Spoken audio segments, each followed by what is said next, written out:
Hey guys, come on in IG, YouTube. I am trying to see if you guys, I don't know if you can see me or not, but either way, if it doesn't go live on YouTube right now, then I will just go live later on YouTube and we'll be able to just upload it later. So hey guys, hey IG and YouTube, if you come on at any point, cool. Hey guys, hello to you too. I just wanted to come on. I'm excited about today's live. I'm so excited about today's live. IG and if you guys have been watching me for any amount of time, you know that I recently asked and polled my audience about whether or not they were interested in a course on how to maintain femininity while working in male-dominated environments, right?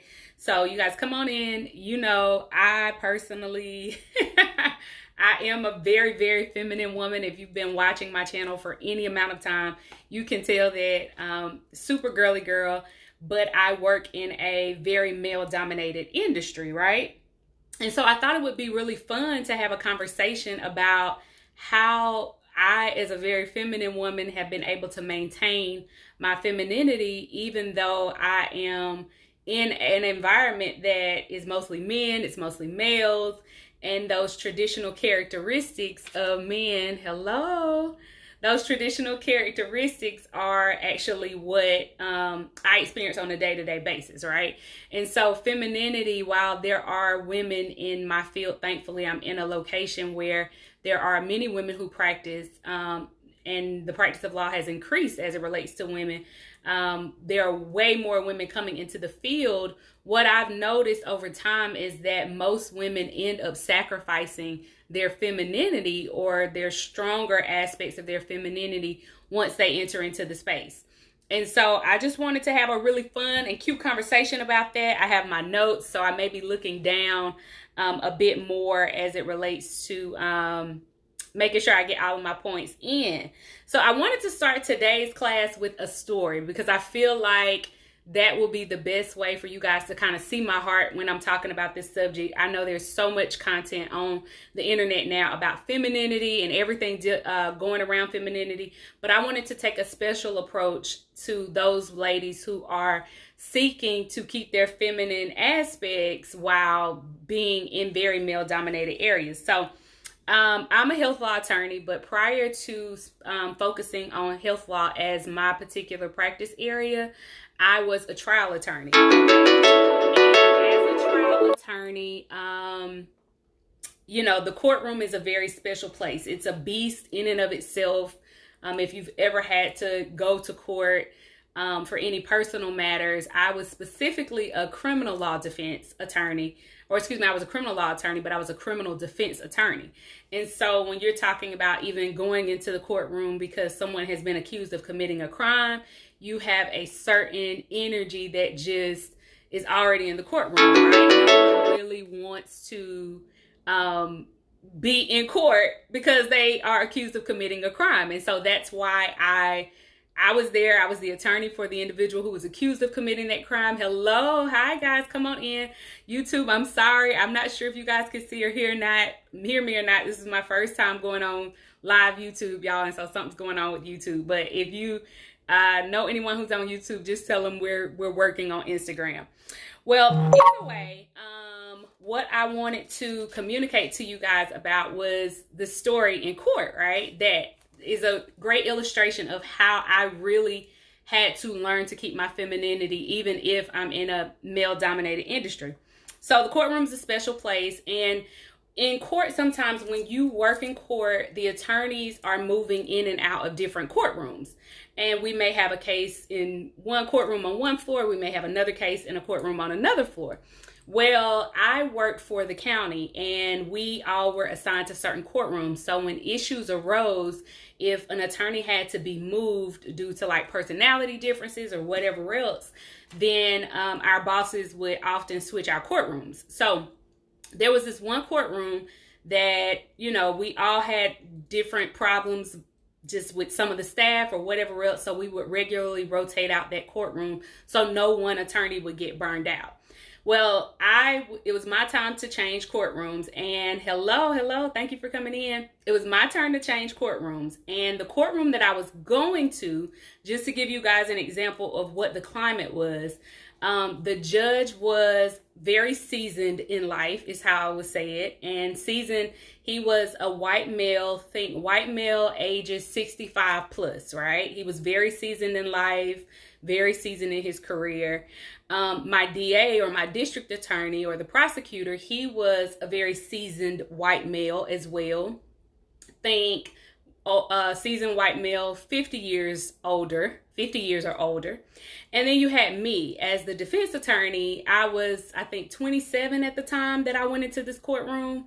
I was about 27 years old, African-American female, right?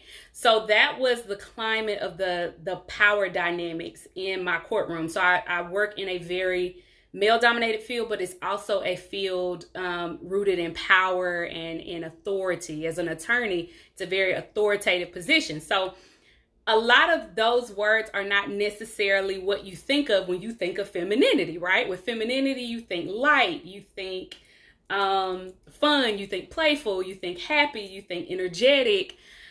Those are traditional characteristics of femininity. Notice I didn't say men or women, because all of us can work on that spectrum of masculinity to femininity. So when I am practicing, I'm definitely in a very much more masculine role in business, but I'm still a very feminine woman doing that role. And so I'm coming into the courtroom in that particular climate. And not only that, I'm replacing a defense attorney that was there already. And she happened to be an African-American female woman, ages 38 plus, but she chose to practice law in a way that was also very masculine. And so when I went into the courtroom, I just remember it being cold, right? I don't know if you guys have typed in the chat if you've been into an environment and you walk in and it's just really cold, right? People don't talk to each other. It's like, oh, this is on ice, okay? Like, hold on, what happened here? What went down? If you've been in a situation like that, put it in the chat. Tell me a little bit about that story.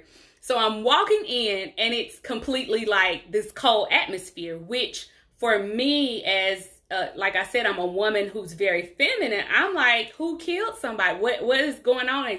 Has something popped off? But in real life, nothing had popped off. It was just the reality of how they had run that courtroom for so long. So when the district attorney came to me, we had to jury duty, shaking my head. Yeah, jury duty can be a little bit cold. The room can get a little cold in there too. So either way, when it got time for the DA, I, of course, am the defense attorney. He's the prosecutor. He's representing the interests of the state and also the alleged victim. I'm representing the rights of the accuser, right? And so you have to talk to each other. Well, this particular guy, like rude, like cold, he just kind of moved in such a way that was off-putting to me, very off-putting to me when I got into the courtroom. And so, you know, I had to really work to reset the atmosphere in that courtroom and to let him know, like, hey, while this tends to be a more hostile environment, right? We're in a courtroom. You're not there to watch paint dry. You know, you're not there to watch paint dry. We can move a bit more cordially, and we can move in a way whereby you can do your job and I can do my job without all of this extra energy. And so the district attorney was very like, what? And I was like, if you don't learn how to talk to me well, you and I will not be able to pre-try these cases. I will not talk to you if you're going to be rude, if you're going to overtalk me, etc., etc.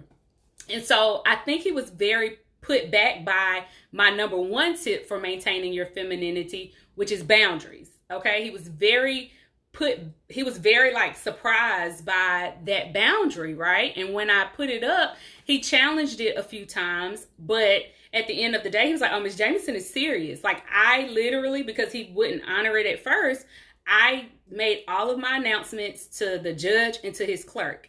I did not necessarily interact with him in conversation. And every time he tried, I'd say, Mr. Such and Such, I don't mind talking with you, but you're going to have to speak to me in a more cordial way, right? Don't nobody, oh, yes. So I just communicated that to him consistently, letting him know that my boundary was not that I'd be cold and hostile, but that my boundary was, you need to speak with me with a certain level of respect. And so at the end of the day, he eventually got the picture that, like, Miss Jameson she's not playing. Like, she's very serious. And the reason I was serious is because, again, I am a very feminine woman. And one of the things, just for another note for you guys, femininity needs safety, right? One of the biggest things that we need in order to be light, in order to connect, in order to talk, is we have to be in a safe environment. And when we're not in a safe environment, then we either cave down, or you get women who actually end up pulling their femininity back because it's now wounded. They were hurt and they don't know how to heal. Or you get women who go to the over-aggressive, wounded masculinity phase where they're going to get out there and fight with you. Well, I wasn't going to do either. We just weren't going to be able to have a very cordial work environment. So what ended up happening is, after a few times he did that, he also pulled another stunt one day in court where he came and he threw some files. He threw some files on the defense's table, right? He has a table as a prosecutor. I have a table in the courtroom as a defense attorney. And so he came and he threw some paper, like some files, down on my desk, like, oh my, we finally got him, or whatever. I guess they had some evidence against one of my clients. I had no clue who he was talking about. I'm a defense attorney. I have a line of clients, right, that I'm working on, and you just throw some files on my desk. And I completely ignored him. He like walked around the court and was doing this whole vibrato thing. This was before the judge came in, guys. And I'm letting y'all into courtroom antics. But, I was just sitting there, and he knows how Miss Jameson works. Like, I have no clue what this is. I just ignored it, right? I ignored the shenanigans. And eventually, judge comes in. We do calendar call. I walk out and do what I have to do. Come back, and he's just sitting there like, well, Miss Jameson, did you look at the files? And I'm like, no, I have no clue who you're talking about. Like, I have no clue who these files are. You didn't address me. You didn't say, good morning, Miss Jameson. How are you today? Etc. You did none of that, right? And so he kind of really got the hint that she doesn't allow these types of things to go on. And so what were some of the characteristics that allowed me to take that very cold situation and environment, and with the power of what I believe is healthy femininity, turn my courtroom into a whole new atmosphere, right? I didn't back down. I didn't have to cave in. I was able to represent my clients effectively. Very often, as a matter of fact, I ended up getting better results out of that courtroom than many of the attorneys before me had been able to get as it related to their clients. And the reason why is because I took us out of a very toxic environment, and I up-leveled the environment. I raised the vibration in the environment. I demanded that we act better than a bunch of fighting scoundrels. We're not going to do that, right? We are in a profession that has a lot of dignity. Our profession is rooted in justice. Each of us have to do a job, and it doesn't require that we're treating each other like crazy people, right? I don't know what that environment is. I don't remain in environments like that. So we had to shift that environment so that we could have a better work experience. And I believe that that is the power of healthy femininity. It's one of the reasons that I teach it. So what ended up happening for me is, eventually, in being in that male-dominated field, my DA came to me one day, and we sat down and we were talking. I was like, why do you act like this? And he was just like, Lyndosha, the lawyer before you fought every single thing that I did. Like, even things that were not worthy of a fight, right? You know how you have to pick your battles and all of that. It was just like, he was like, every day this particular lawyer came in like ready to fight, not ready to work or whatever else. And so he let me in to know that I thought you were going to come in that same energy, right? In which, sidebar, that's a lot of people, although this was a work situation, I think a lot of people do that in dating, both men and women. they take their past experiences with a person and they literally bring it into the next experience, which causes a lot of issues and problems, right? So at the end of the day, I was able to hear what he said, and I was like, oh, I could see that, right? I said, well, that's not me, so we're gonna have to use a different set of rules when it comes to Miss Jameson. You can't act like that with me. And so some of the more, what I wanted to talk about in terms of maintaining your femininity in these spaces, one of the characteristics that I use is I definitely use, number one, boundaries. And boundaries, I use what I perceive them to be, they were healthy boundaries. So you can institute boundaries in a healthy way or a toxic way.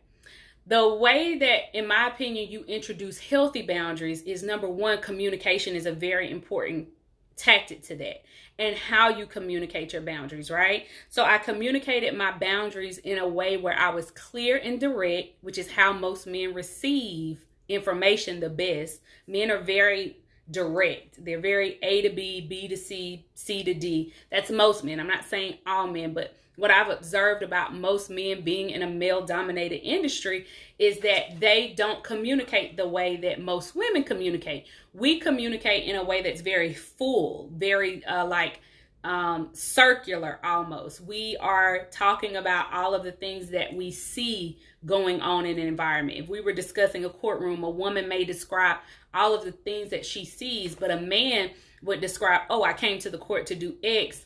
This was the person I had to talk to. I talked to them, except they're very to the point, and then they're on about their business, right? I don't think either one is good or bad. I believe you should know how to do both, but I do see that men tend to feel more comfortable in that mode of communicating.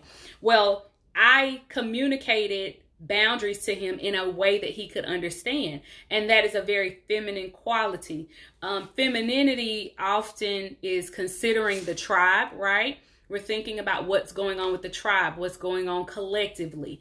And men are very often considered, when they're mature, I'll say, and healthy men, they are thinking about, how do I protect the tribe? How do I provide for the tribe? How do I make sure that the tribe has what it needs?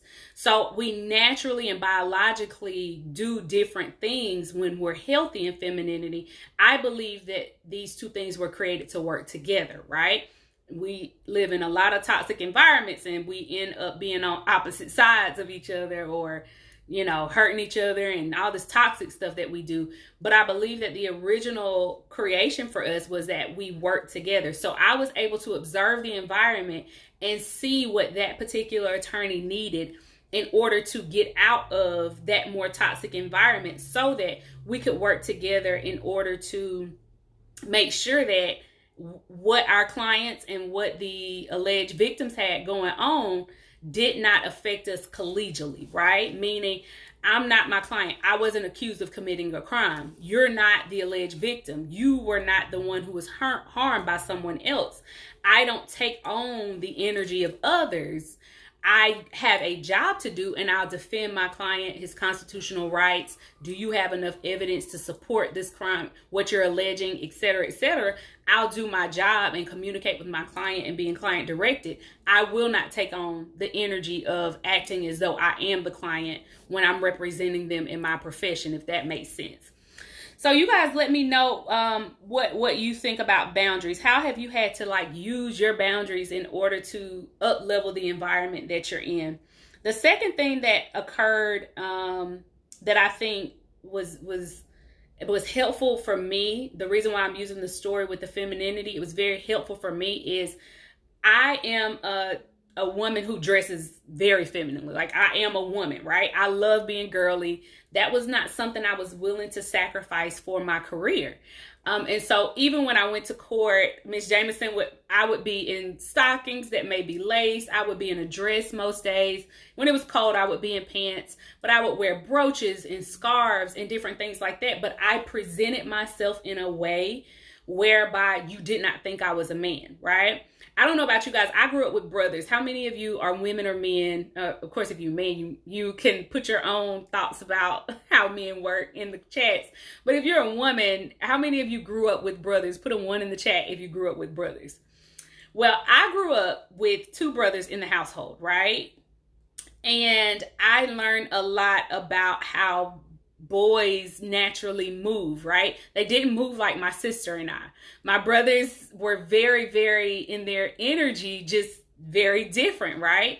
And so when I go into male dominated environments, I have a bit of what I've noticed of an advantage than most women or many women who did not have boys in the house. Many women who did not have boys in the house really struggle with certain things that are just how males work, I feel like, right? So my brothers were the type where if they could have fun first, they go have fun first, right? They weren't the type to say, let me go do the chores before anything.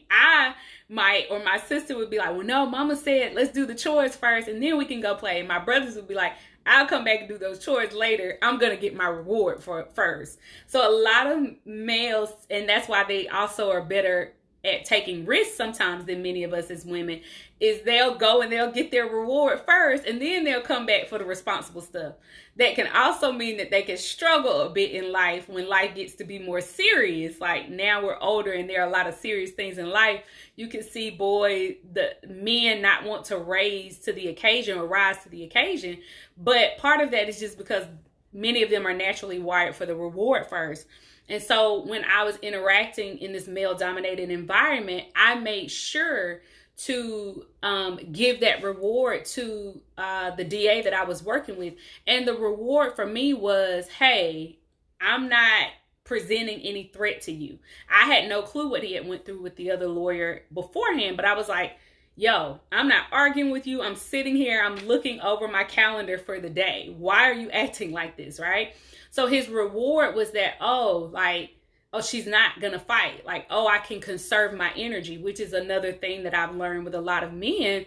A lot of them don't end up moving or doing certain things because they're very concerned with conserving their energy for something that really matters. So when he came in and thought I'd have to fight over minuscule things, he was always on guard. But once he noticed, like, I'm not going to be in here fighting over things that are not legal or things that don't pertain to my client. Like, I don't care who goes first at calendar call, right? It was like little things that they would fight over, but I was just like, I don't care who announces their cases first. You're the DA, announce the cases. You have all the cases on the calendar, right? So that was another thing in terms of the feminine energy that I brought. I was able to disarm all of that hostility because they had a very hostile environment before me because of the fighting, right? And I, of course, am an attorney, so our work is rooted in conflict. We deal with hostile situations often, but I don't believe I have to move hostilely, right, when it's unnecessary.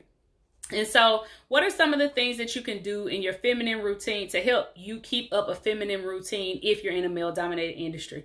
One of the things that I do that's important is I do regular self-care. So I take care of my skin, my hair, I listen to music, I dance. I'm not saying men don't dance, they do, but a lot of just moving my energy around is very important to me because you do receive negative energy when you're going out into the world and doing certain work, but you have to know how to make sure you turn that back into a more positive experience so that you're elevating your vibe and keeping your vibe at a higher level rather than succumbing to some of the experiences that you find yourself in, especially if you work in a male-dominated field. Number 2 is I journal in order to release a lot of my feelings. That's I think, a very feminine trait. I rarely hear men talking about journaling. Like, we'll go online and you'll see 19 girls to maybe one man, if any. I don't know if I've ever seen a male talk about journaling, even though I think it could be helpful. But that is a very feminine thing to do. And what I love about journaling, and also just what I do in my journaling process, is I release my affirmations. I did a video on that like 2 or 3 videos ago on my IGTV, if you guys will want to watch it. So I just release a lot of my feelings and emotions, and that way I stay emotionally current. So when I would go into court the next day, it wasn't like I was harboring what the judge or what anyone had done in the courtroom the day before, because I generally released it through my journaling or through my thoughts on putting my thoughts on paper or prayer.